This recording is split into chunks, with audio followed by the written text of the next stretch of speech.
ಕೊಲೆಯಾದ ಮಹಿಳೆ ಶ್ರೀಮತಿ ಪವಿತ್ರ ಕೋಂ ಲೋಕೇಶ್ ಇವರು ತನ್ನ ಮಗನನ್ನು ನೋಡಲು ತಾನು ಈ ಹಿಂದೆ ವೈವಾಹಿಕ ಕಲಹ ಉಂಟಾಗಿ ಗಂಡನಿಂದ ಆಕೆ ದೂರ ಇದ್ದು ಗಂಡನ ಮನೆಯಲ್ಲಿ ವಾಸವಿದ್ದ ಆಕೆಯ ಹಿರಿಯ ಮಗನನ್ನು ನೋಡಲು ಶ್ರೀಮತಿ ಪವಿತ್ರ ಅವರು ಹೋಗುತ್ತಿದ್ದಾಗ ಆಕೆಯ ಗಂಡ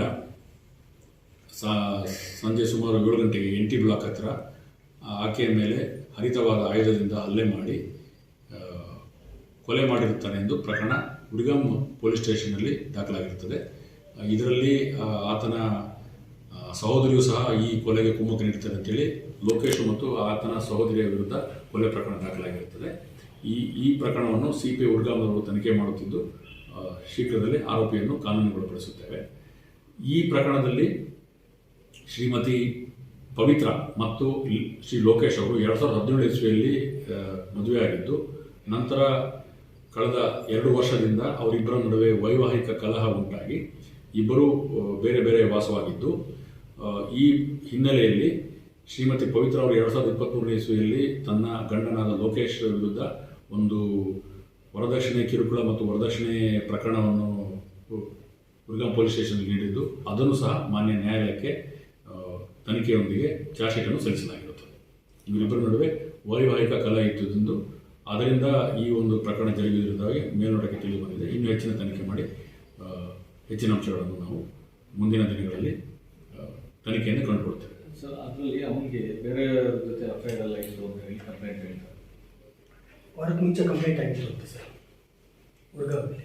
ಅಂದರೆ ಅವನಿಗೆ 3-4 ಜನ ಜೊತೆ ಅಫೇರ್ ಇತ್ತು.